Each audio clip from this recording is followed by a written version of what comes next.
Hello and thanks for joining us on the Thursday edition of Journalist Hangout. I'm Ayodele Usubakun.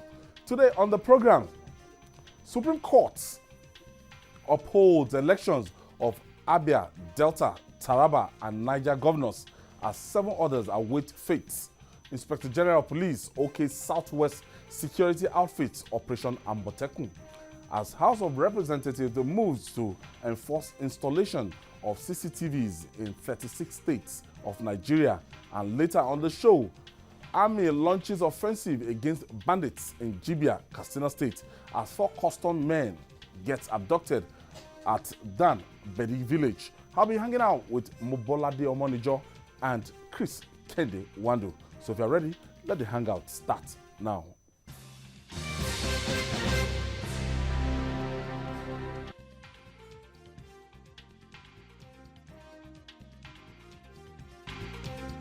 Thank you for joining us again. In Nigeria, the struggle for electoral triumph goes beyond the polling day. Now, it also involves lengthy legal battles. 4 governors had their electoral victories validated by the Supreme Court on Wednesday.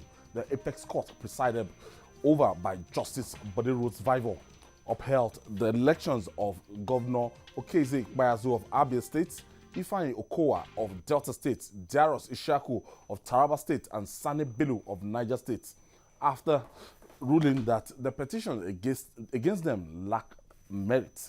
Meanwhile, the fate of 7 other governors are still up for the determination at the apex court. We have a time span for this, Mobolade. Now, it's a radical departure for what we used to have. I remember the Minister of Interior now, that Ogbeni Rauf Aregbesola, it took him 48 months to run across the tribunal, court of appeal, come back and forth before he could actualize his mandate. Now, with our Electoral Act as amended right now, you have, after the election, a time frame to file your petition, and 180 days. The petition will run because the tribunal must sit within that 180 days and give a verdict. So you can be very sure. That's why the thing is uniform. These verdicts are just coming one by one, and there's a kind of uniformity. And you can say that the governors will be able to concentrate on the mandate given to them. Now we've had like 4, and we're expecting 7 to know their fates. Now, do you see anyone that will be a radical departure from what the Supreme Court has said so far, from Taraba, Abia, Delta? Well, I don't see any radical departure because we are using the same law, and the onus is always on the petitioner to supply not just facts, but to convince the court beyond any shadow of doubt whatsoever. So I don't see any radical departure. It's not easy to prove. It's not easy because you are proving malpractices. In most cases, you are running against INEC because INEC is joined. You are running against, the security. You know, and police will submit their reports. Their reports and all that. So in most cases, it's not going to be easy for them to upturn any. That doesn't mean it's impossible. We've had it. Yes, even in this dispensation. In this dispensation, we've had it before. Senator Dayo Adeyeye lost his seat. That's at the senatorial level. It's easier at the senatorial than the governorship. It's easier at the governorship than the presidential, because the whole country is the constituency of the president. So it's not. It's going to. We are going to prove substantial non-compliance across 120,000 polling units for the president.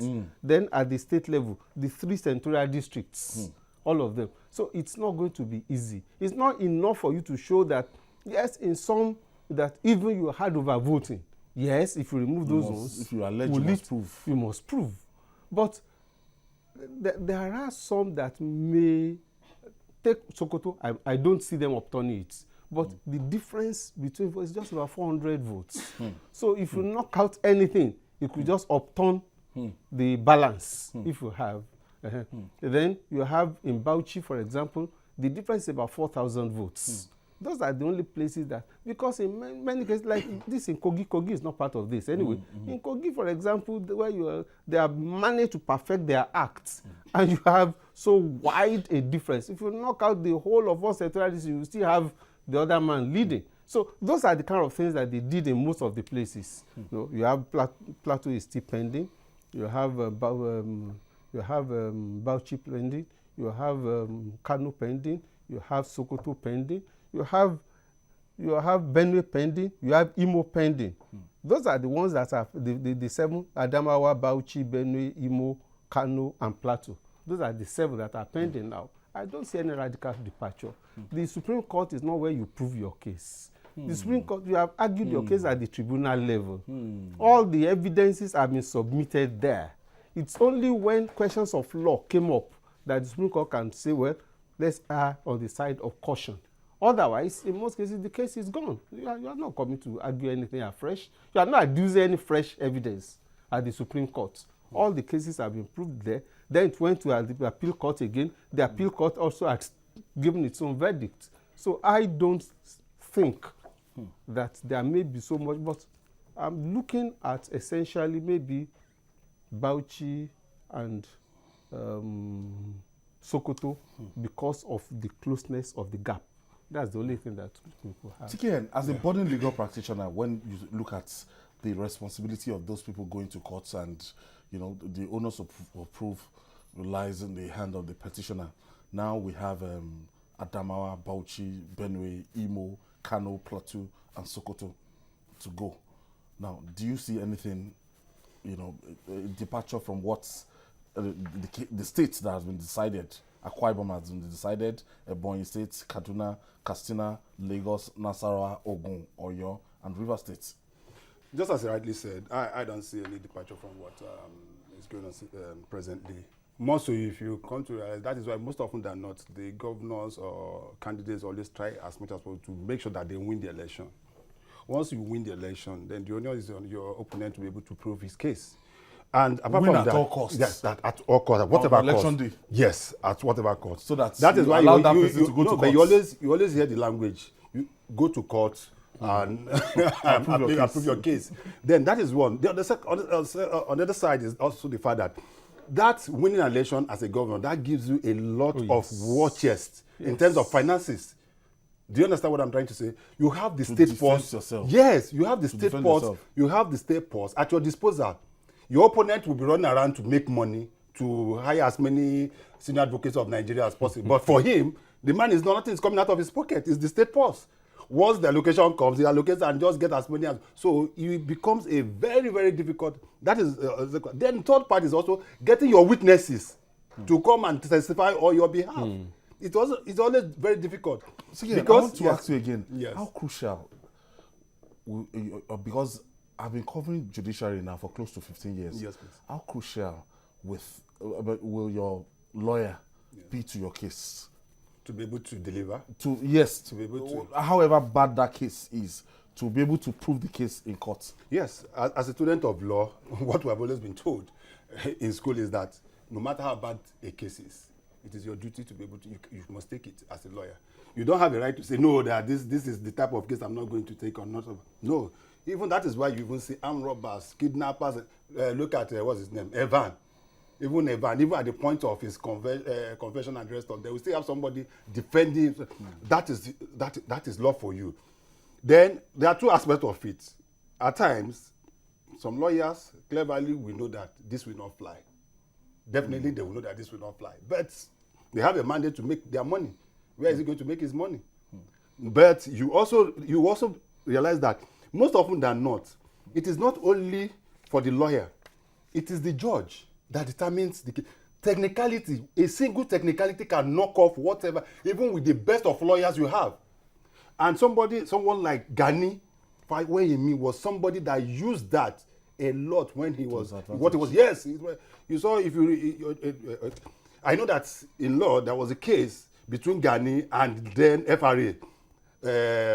Rotimi Williams. Yes, Timi the law. Yes, Timi the law, where everybody thought that because Timi the law was a colossus in the judiciary.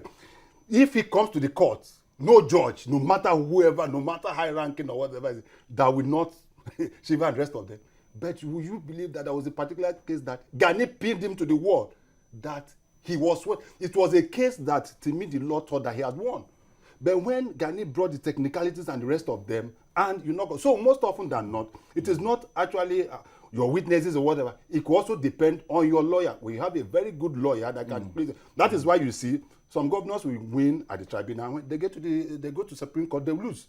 Do you understand what I mean? It has happened several times where you see some governors will win or senators will lose at the tribunal level or even on the Court of Appeal. But when they get to the Supreme Court, so it is a very, very technical issue. Mr. Manager, that's why a lot of, when you see that it's still the same set of lawyers in since 1999 or 2003 that they've been recycled for our tribunal, because there are some experts.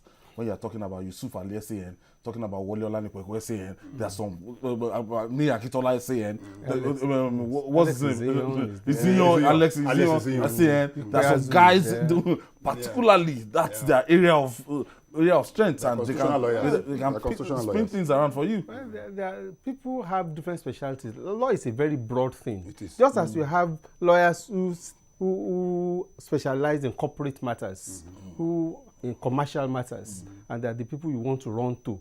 But there are also people, like you said, who have built their practice in terms of this representation on electoral matters.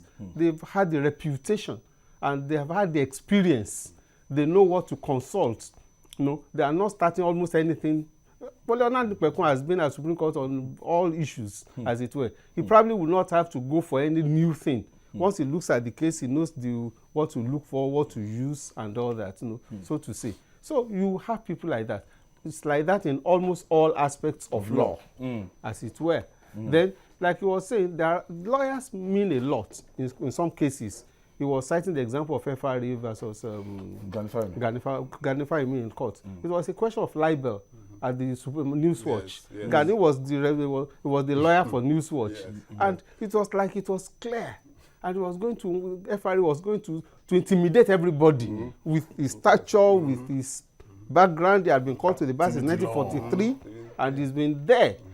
But when he got there, Ganifa said, "Sorry, sir. They wrote some of our constitutions." Yes, so you can't be talking of the libel where you do not even have the integrity. You must have name. What is the name you are protecting? And they went for a case that was in the 40s, 1949. The judge had said that this man has no integrity. So what is he defending here? And FRA had to withdraw from court. It's campered out, if you like. So you could have lawyers who will do that. If you have, they can. So you have things like that. But you see, when it comes to these electoral matters, it's a very sensitive thing. Okay. It's like you are talking of somebody who will hold power, who will hold the pulse. I wanted to, the question I wanted to ask before I went to delve into the follow-up of CKN was that in Kenya, the Supreme Court had, they nullified the election of Uhuru Kenyatta at that point in time. Yes.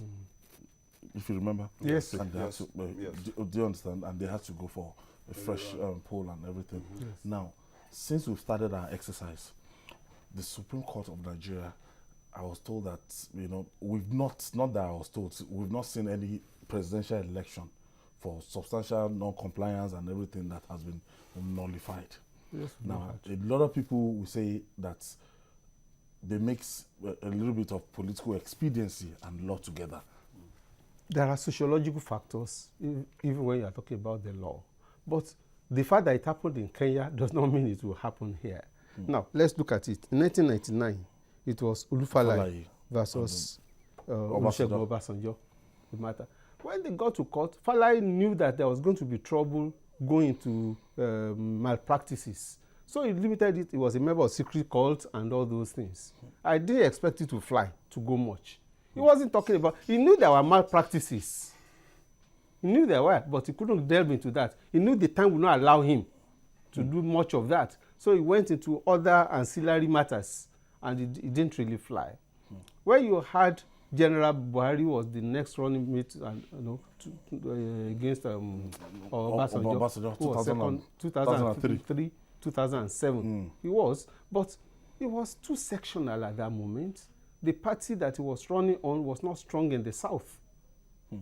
Until you had the APC formed, being a combination of the old AD that became ACACN, in association with the APP, CPC. Until you had that, it was not going to be possible for anybody to defeat the PDP.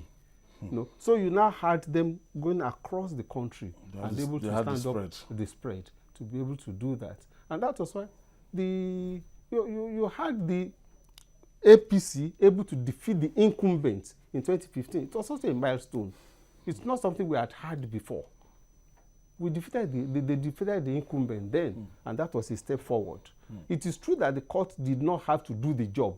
It was done at the poll, which is even better and superior to having to do it in court of law. The power of the people. The power of the people. Then we showed the people for the first time that it doesn't mean that once you are in power, the incumbency factor necessarily guarantees that you will win the election. So it's good that we had that. Though it appeared that we have taken some step backward since then, if you look at performances at the poll, but I believe that Nigeria will be able to go further. But like I said, given the size of Nigeria, it's going to be very difficult for anybody to come to courts and prove that the presidential election based on malpractices should be nullified.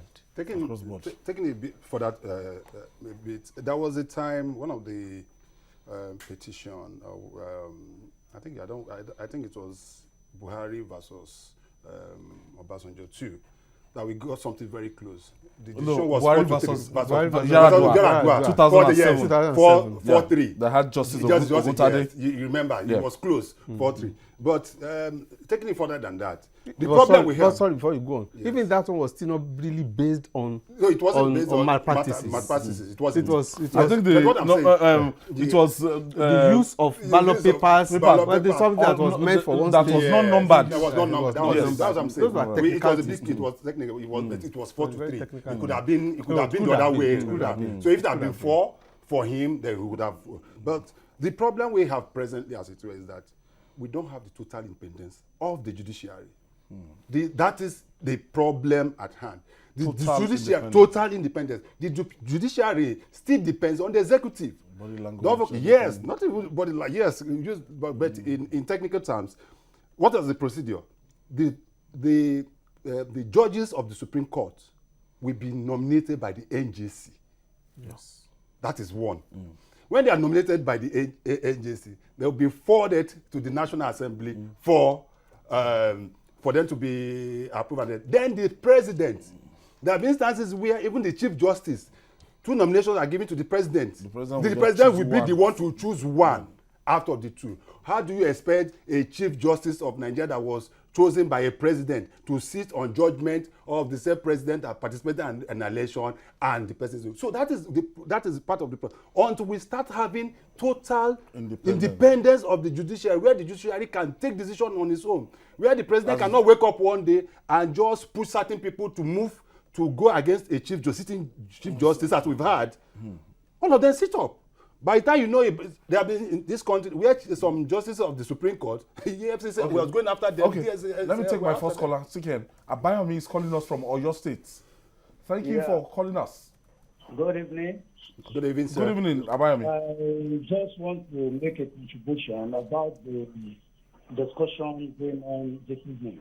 All right, go ahead. We want to stop the electoral malpractices in Nigeria, and we want the court to contribute to how to reform or how to stop the electoral malpractices. The first thing is for us to amend the electoral laws, because once the electoral laws is amended, it will make the court to be more effective in their rulings, in their judgment. For example, we are talking of non-substantial non-compliance that will be a grant for nullifying an election. So if we are talking of substantial non-compliance, what is substantial non-compliance? Are we talking about overvoting? Are we talking about the violence that do take place in some polling units across the nation? Yeah. Look at what happened in Kogi State. We all witness it.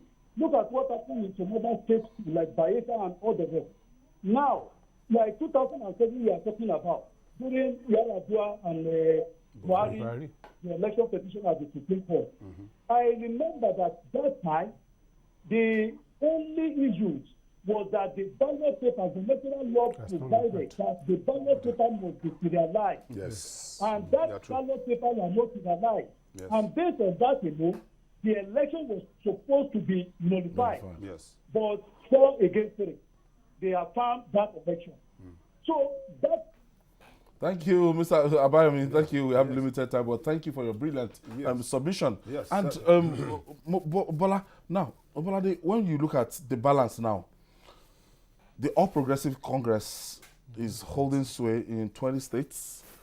The People's Democratic Party 15, and the All Progressive Grand Alliance in Anambra State, just 1 state. That's as at the governorship level. So while we are waiting for the Supreme Court to rule on Adamawa, Bauchi, Benue, Imo, Kano, 2 states, and Sokoto states. So that's still the balance for now. Yeah, that's the balance. Now, we have 90-something political parties. Is it not scandalous that out of 36 states, 91 political parties, is it not scandalous that out of the 91 states, we just have Abia picking 1 Anambra state, and we just have like 60% APC, 35% PDP? I don't see it as scandalous. What I find scandalous is that we have 93 political parties. That's what is scandalous. In most countries of the world, you have a tendency to have 2 dominant parties. It doesn't mean there are no other parties. There will be. Look at the UK. You have the Labour, you have the Conservative. The Liberals come up now and then, but they don't ever make it there, but at least they make some impact. Beyond that, there are other parties, the Scottish National Party, they're all there. But they are not able to make that impact. In the United States, the Democrats, you have them, and the Republicans. There are other parties. The Liberals. They're all there. No, you have some Green Party that holds only one seat or the other, and other. So I don't find this scandalous that we have 2 dominant parties, and you have an ABGA that is receding, as it were. But my problem is that we have up to 93 political parties that are absolutely meaningless. Most of them meaningless. Most of them have we don't have ideology now. So if you have a Green Party, at least there's an ideology. At least there's something that's coming for. If you look at the texture of the National Assembly, you will discover that parties like the Social Democratic Party, SDP, they have 1 House of Representatives in Ondo states. Yes, they have some of that. You know, sometimes they have Kowa Party. But when you look at the summation, the people that constitute the National Assembly, they are not up to just 10 of these political parties. Yes. They are not up to. They are not, and that is why I think within the electoral law, I know that some time ago INEC was talking about any political party after the election that doesn't win at least 1 seat. I don't know whatever the definition of seats, whether it's House of Assembly, State House of Assembly, or even now that we're going to local. Yes, but if they are to follow that to the letter, that means that most of these political parties will not be able to sit or will not be ready for the next election. That is if INEC. But the problem is also that the same Electoral Act also gives INEC the power that any party that meets certain requirements must be registered. And that was why you saw the atmosphere was open just before the election, where close to about 20 new political parties are there. So I think there is still the need for us, especially at the National Assembly level, to look at our electoral system as it were presently. And let me, you know what they do. Sikian, I want to ask to you now. Okay. Do you know the bad news there? Before the 2019 general election, INEC said they've received close to another 100. Yes. That they've met those people, associations that they've met the requirements. Yes. As you sit here, you can form a political party. You know, let me tell you, Ayo, you know what they were doing? Most of them have seen this as a ticket meal for them. What they normally do is during the election, they now really make some noise and now say, we've endorsed this particular political party. They go at the back and collect some money and say, we have endorsed. The same person that endorsed you cannot even win his own constituency. Cannot win his ward. His own ward as a chairman of the political party or even the political party. So I think there's something we need to do something about electoral system that has to make. All right, sure I have a caller from River State. Stella from River State. Teller, Yeah, thank you. gentlemen. Thank you for joining us. Yes. Look. No amount of amendments made on this electoral review that will save this country. The only thing that is going to save this country is when we stop using military to rig election. So let us get it.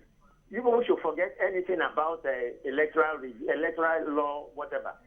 The only thing that, because these people have learned how to use military and claiming to be people wearing fake army uniform to rig election, and that's how they will do it. So no amount of changing of electoral law can help this country, except they stop using military to rig election. They know now that if they rig election by school, the African countries will not recognize them. So they have now decided to be rigging the election through so-called fake army uniform talks. Thank you, Teller. Thank you for your contribution. Yes. Reaching home stretch now. Yes, the home stretch. We have different issues as far as the electoral system is concerned. We've talked about INEC, we've talked about political parties, and just as rightly said, the security agencies.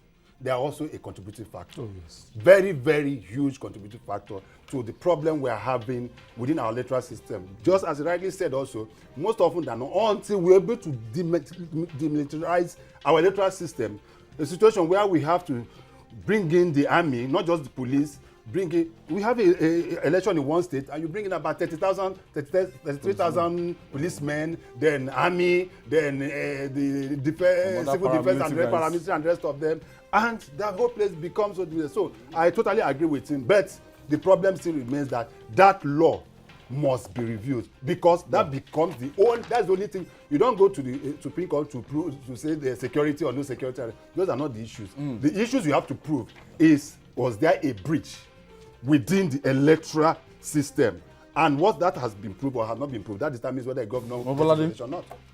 Well, I agree with Teller that we need to do a number of things. Electoral reform is very crucial. It's critical. I don't agree with him that there is need for us to amend the laws. And fortunately, INEC has already proposed areas of the law that need to be tidied up before the election. And one of them is what we are discussing right now.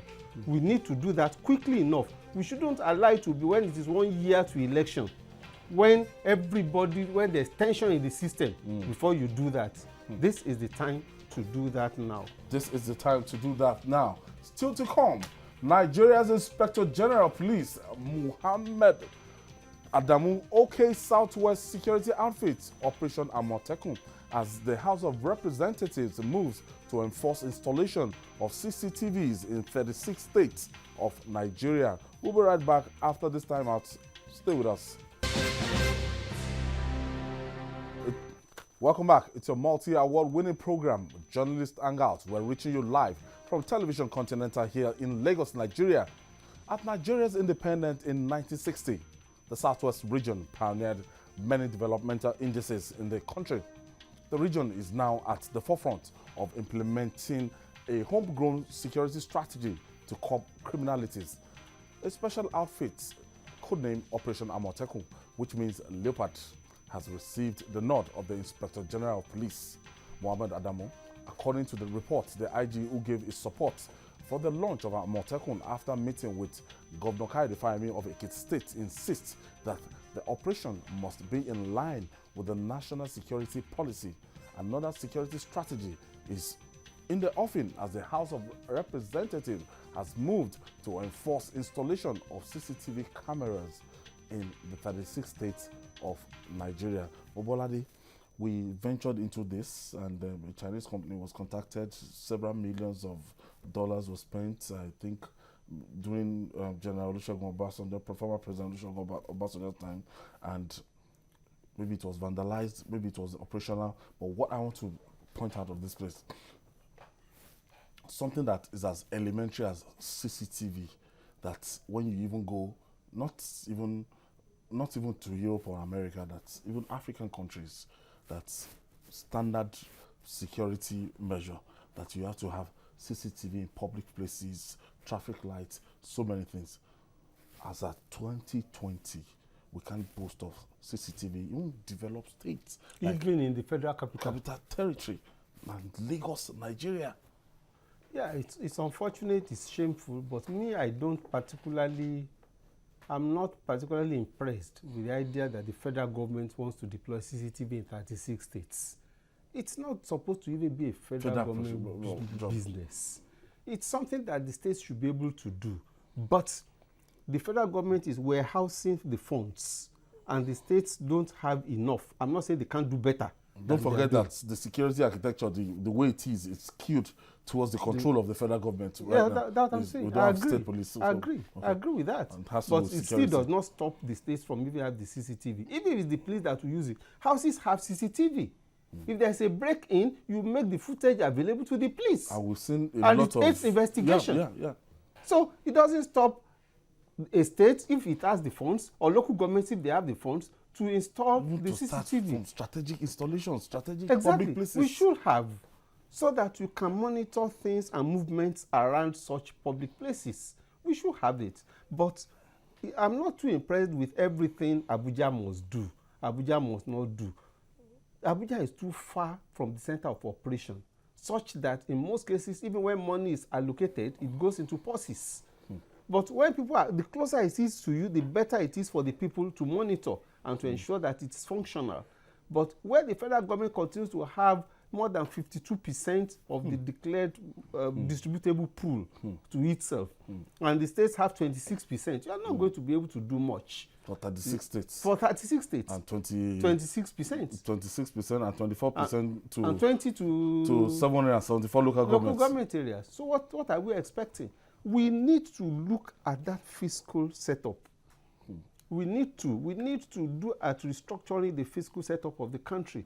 Let the states have money, let them do some of, let them get involved. At the end of the day, even the police that you say it's federal something, it is the states that are, in most cases, funding much of the operations. Yes. Look at Lagos. What RRS is doing in Lagos? It's doing in Lagos. Look at Delhi. Just imagine Lagos without RRS. Without RRS? Even the police itself as police, the state still goes ahead to fund them, give them some vehicles and so on from time to time. These are the issues. We need to be able to, these are very elementary, like you said. We should have CCTV cameras everywhere. It is a shame that in a place like Lagos, the commercial nerve center of the country, we don't have enough of that. We should have all our streets, all our strategic installations. They should have. That's the starting point for any form of investigation. Would this not end up being another white elephant project? That is the point. It's not only a white elephant. It will turn out to be both black, yellow, green, red, name it. Because in my local palace, we have this, not be today we begin see Malam with dagger. Not be today. Most of us, just as rightly said in your intro, billions of naira was voted for the CCTV in Abuja. Yeah. Today, there's nothing. Nobody's even giving. It's so surprising that it's the same this House of Representatives that is even coming up. CRAP is coming out and say, give us. Let's know what happened House to the Representatives and the Senate. We are part of those that approved that budget. From their investigation, what have they come out with? That particular billions. It wasn't just millions. It was, you were saying millions. It was billions. Till today, we cannot account for anything. And you see the crime rate in and nobody has been prosecuted. Nobody. As of last week, we read of how many people were kidnapped in Abuja alone. The FCT alone, on a daily basis. That's the FCT. This is what now the threat is everywhere. Now, for Lagos, I know that Lagos State government have deployed some CCTV. I know some are working already. Whether they are putting that to effective use is another. 2 years ago, I was part of the senior editors that were invited to Bayelsa State, and the Bayelsa State governor, current governor, invited us to. We are taken to the operating room of the security outfit in Bayelsa, and I would tell you that in Bayelsa, most part of Bayelsa, as of then, I don't know now, had CCTV because from the control room we could see so many of the streets, both adjoining streets within Yenagoa and the rest of them. So state already do something. Yenagoa is small. Yes, I know Yenagoa is a bet. You could see that something. You could see that something was yes. I also know that River State at a point, I think under Amechi, there was something like what we're supposed to have done is to have a holistic approach to the issue. Just as rightly said, Abuja is always anything Abuja. I don't even like hearing anything Abuja, everything Abuja. You can assist the state to be able to set up, and it will be much easier for them to monitor. Yeah. Now, even if you go to the various security outfits, be the army, the police, and the rest of them, they already have some technical CCTVs here and there across Nigeria. I think what we just need is to be able to harness some of these things. But my problem is maintenance. That has always been the issue. We are talking of CCTV for IO for what of power? Are we able to handle power? Okay, just hold your breath right there. Binga is calling us from Abuja. Yeah, good evening, gentlemen. Good evening, Binga. welcome. Happy New Year to you. Same to you. Thank you. The installation of CCTV is long overdue, especially for the Sahebi area and state capital in every state, because its presence is already a deterrent to criminals. That a CCTV is somewhere, people mind what they do. But we discovered that in Abuja it was installed around 2013. And it was that time that we had serious bomb blast by Boko Haram.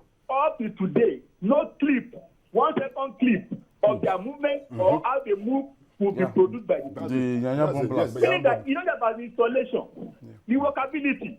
Now they have been vandalized. Come to Abuja and see the carcass of business everywhere. The House of Reps should set a motion to prosecute, to investigate that contract and prosecute them. Yeah. Because such things should have helped the police to be able to track those people and get them arrested. Till today, no clip of those, of those criminality could be produced by the police. Thank you, Binga. Yeah. It's just buttress what we are trying to say. Because if you remember the Yaya bomb blast, yes, it was of course. within town. Yes, What of police headquarters? What of the one in police headquarters? What of the one at the Nations UN? What of the one at the United Nations? So what I'm saying is, essence is that is part of the solution, but that is not the solution to the current security challenges we are having. We have a lot of problems facing us, and I believe that starting from somewhere, yes, it is. Yes. Then the launching of Amotekun by the Southwest is a very, very welcome development. It's been long we've been talking about this. Call it state police, call it local police, call it community policing, whatever. That is what is obtainable all over the world. You have traveled, you've traveled around the world. You see so many instances that you see local police in county. It's Ajao. He's always leaving me. And you see that every part. In the US, for example, there's no corner in the US that you don't see some of this. It doesn't have to be the nation. Each of the states, each of the counties, each of the states have their own. Even universities have their own police. And you don't have to carry rifles. You don't have to carry rifles. You see, so now we should also look at it. That was why it was a bit laughable to me when I read that some of the top security agencies were against this new formation and the rest of them. Some of them have forgotten is that the sources so far that some of our militaries recorded, especially in the northeast, were due to the civilian JTF. Yes, guys on ground. I was in Bama last month in Borno State, and I realized that the JTF, the civilian JTF, and the military were working hand in hand. When you pass this military checkpoint, the next point you get, you see them in their own cluster, and it has worked. It worked because most often than not, they are the ones that know the villages. They are the ones that know the footpath. Some of these people are even supposed to be people from their communities, and they are the ones that pass on the information to the military. So I believe that such should come to bear in the Southwest with the launching of this current. Mr. Amotekun, why is it that I've been hearing this decentralization through federalism and everything songs forever as a young boy? Now, why is it difficult? That the simple explanation that if you actually go to, let's say, a place like Okpoma in Bayelsa State, that you need to fly from Yenugua, you need to go on speedboat for like 2 hours. You pass Braz and get to where former Governor Silva is from. I've been to that Okpoma in the Atlantic Ocean. That somebody you are bringing from Kano might not be able to operate effectively. Doesn't know the terrain. That's because of terrain. And they're saying that you need to deploy boys from Okpoma that will understand this thing to actually take charge of the security there. And by the time they started giving the pipeline contracts. Yeah. The surveillance pipeline surveillance contract to the Niger Delta guys. You can see the effects they were able to. They know themselves. Yes. So why is it difficult to implement? Well, I think it's just the natural suspicion that we have in our system, and again, we have a way of making complex what is otherwise simple. It's part of our We're not moving. We're not developing. No, we can't develop with all that. I think you were said it at the beginning. You looked at in your intro. If you looked at the Western region in the 50s up to the early 60s, you saw the level of development. The first was the television station in Africa, the first stadium, and all that. You had all that because you had the cocoa, you had the thinking government. Regionalism. And regionalism. They were able to harness the resources within the area. Healthy competition. And then you had the West, Okpara in the East. Okpara also decided agriculture. And you saw these oil palm plantations everywhere. You had the rubber in Edo, in the then Midwest. You had all those things there. There was competition with cotton and all that. And we were doing well without oil at the time. Now, everything is now over-centralized. You even want to talk about your own security. Abuja is catching cold. It's inviting people. Governors, come and see us. We must discuss it. What is it that you want to do? You must not deviate from. You must not deviate from the security architecture. There was a time when we even had the local government system in Nigeria was not as centralized as it is today. You had the native authority. Okay, well, let me just take this call from Benin Republic. Emeka is calling us from Benin Republic. Thank you for joining us, Emeka. Hello? Yes, Emeka, go ahead with your contribution. Yeah, thank you very much. Good evening. Bonsoir in French. Good evening. Yeah, thank you very much. Yeah. Go ahead. I want to make contribution concerning how we can get Emeka, try and call back. Okay. Yeah. All right. That's what I'm saying.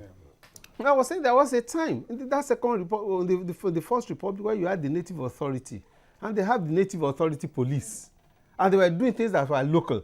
All this is picking up intelligence, and it was a seamless relationship. And you could pass on some of the things that you pick up, things that are beyond your ability. The state police will be able, the federal police will be able to take it up. That's what Lagos State is even doing with neighborhood watch. Neighborhood watch. People that they just stay in your neighborhood, any nefarious activity, they will be able to. There are things that are supposed to be so simple, so so suggestive of the way to move forward. Everything is center. Everybody, you must go and bow in Abuja before you can do anything. Results. You can't get results that way. You cannot. What I just hope is that there should be a synergy between what they are doing. There is, in fact, it's not should. There must be a synergy between what they are doing, the police and other security outfits, and so to get the necessary results. Now, finally, the stick and carrot approach to tackling armed banditry in Katsina State is under the spotlight. Despite a supposed amnesty program for bandits, gunmen abducted 4 customed men at Dan-Bedi village in the Northwest State. According to the residents of the area, the customed men were abducted by 7 bandits at a checkpoint in the village along Jibia, Batsari Road. Another set of bandits attacked the viewing center in Jibia, killing 2 people and injuring many others. But troops from the 17th Brigade of the Nigerian Army, Katsina, responded with action. Now, the troops launched attacks on the hideouts of the camps of bandits. Right Honorable Aminu Bello Bansari had taken a step since last year to make sure that they talked to these bandits, and at a point in time they were able to reach a kind of truce. And for a long time between Katsina and Zamfara states, we had semblance of peace. But right now, these bandits, I don't know, they're on the loose again. They will be on the loose. It is. I mean, they are the ones that wear the shoes, and they knew where it was pinching them, and they saw that the military was unable to handle the matter, as it were. That the strong arm tactics did not go far. So they started negotiating. But when you are dealing with such bandits, you do not take your foot off the pedal. You still must be able to show them that, look, we have the capacity to rein in things. So I think they should rejig the strategy once again. There's need for them to rejig the strategy. Maybe the bandits feel that, well, now we are in control. Now we are not getting as much as we should. You remember that in the Niger Delta, at the time when they did that, the Niger Delta people also started saying that, look, now our oil money and all that, they needed to get much more. Maybe these are some of the things, but I think there is a need to rejig the system and ensure that peace returns permanently to that area. As it is, we knew at that time that it was really not fully sustainable. We had to move on and keep engaging them, while we also have our men who are fully on ground, trying to see whether they could tackle all the issues as they come up. Yes, it's not just Katsina. We are having serious security challenges. Don't forget, a few days ago, the commander of Operation Lafayette was attacked with other generals. It just 2 kilometers, just close to Maiduguri. Yes, some kilometers to Maiduguri. And so that means that what we thought was more like dead on arrival. We are still having issues now, whether it was dilapidated or whether. But be that as may, let me say this for the often time, probably for the first time. I am very impressed with the operation of the military in the southeast during this Christmas period. Okay. I just came back from the southeast, and I had the opportunity. Yes. Whether it was smiling, whether it was crying or whatever. But yes, there was serious resemblance. I was in Abia. And there was no abuse? No. I was in Abia, I was in Imo, I was in Anambra, I passed through Enugu, and even down to Delta up to the... And I noticed the way they operated. I must commend the chief of army staff or whoever that was in charge of that operation. The initial fear, some of us... It should be from the GOC 82 division, Enugu. Yes, the one in Enugu, there's one in Enugu, there's another one in Obinze, there's another one in Ohafia. Those 3 guys did a wonderful... The fear we had initially, those of us from the southeast, whenever we hear that anything is coming, our military is coming to the southeast, everybody will start shouting and the rest of them. But there has been a lot of improvement. And that level of security increased, so it brought some kind of sanity in the south. Yes, in the southeast. Throughout the period, there might be skirmishes here and there, or something, but it wasn't in the high level that we used to. Now back to what happened in Katsina. I find it difficult to understand how some of our security agencies operate. Bandits came to a checkpoint, being manned by other paramilitary or whatever military agencies, custom, yes, paramilitary, and came there. And they were armed now. That's what I'm saying. They were armed.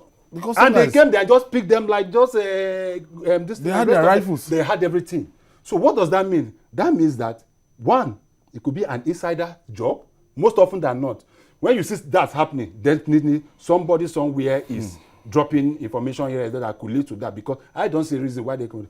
Then also, we also have to find a systematic, scientific way of deploying our men. Look at the problem we had. I had traveling from Lagos to the southeast during the Christmas. I can't remember the number of Ayo. It was over 60 checkpoints from Lagos here to, let me say, up to Asaba. Ijebu. It was every I don't know, half a kilometer. Then I now saw the customs lined up. I don't know what they were doing. Do you think that anybody that is smuggling a vehicle will pass through? Those that are smuggling vehicles are not passing through the normal route you are thinking of. So it was a big problem. I think what we are lacking and presently lacking is scientific way of handling our security. That is not what we're not doing that. It is not by showmanship, by carrying gun and the rest of them. It has gone beyond that. Even the kidnappers, what do they nowadays? They just come to the express, operate within 20 minutes, 30 minutes, they're off. And that's it. Even the headsmen, what did they do? They just come into the bush and disappear, and the rest of them. What we're having now is not a conventional war. It is not like your conventional. It takes a lot of tact and scientific engineering for us to be able to get what we want. Okay, Aki is calling from Ogun State. Thank you for joining us, Aki. Yeah, thank you very much. My name is Aki, and I enjoyed your program. Are you hearing me? Yes, Aki. We are. Okay. Now, the issue we are having in Nigeria is this point of quota system. When they are the federal house, when they want to make any contribution, and then they say that they want to put a borehole in Lagos State, Borno State we ask for its own. Ogun State we ask for its own. Because this money is shared from the center, then it has to be distributed everywhere. And the money that is not even enough, now they have to be sharing it. Aki, I really have to go. Thank you for your contribution. Bobolade, the final take on this. Well, my final take on the issue of security is that security is almost everything. The primary purpose of government, even according to our constitution, is the security of lives and property. You know? So we cannot afford to say we have negotiated with bandits and we leave it at that. We need to continue to tweak at the security network, as it were. I want to thank you, Chief Chris Kende-Wandru, the Okura Oha 1 of Igbo land. Yes. That's the mouthpiece of Igbo land. Yes. Congratulations on this, your chieftaincy title. Thank you very much. So we have two chiefs in our midst. GKB. We have GKB, that's Osiare, and so we have, call it again. Okuroha 1. Okuroha 1. Okuroha 1. That's the mouthpiece of Igbo land. Yes. Congratulations on this chieftaincy very title. much. Thank you, and I want to thank you, Mr. Mobolade Omonijo, for your brilliant contribution. Always, thank you for being part of the program. And that's our offering today. Join us tomorrow for another episode of the program. Also, watch Journalist Hangout on our platforms showing on the screen. We're also on YouTube, youtube.com/TVC News Nigeria. Our feedback channel is Journalist Hangout at tvcnews.tv. I'm Ayodele Ozubakun. Bye for now, and God bless Nigeria.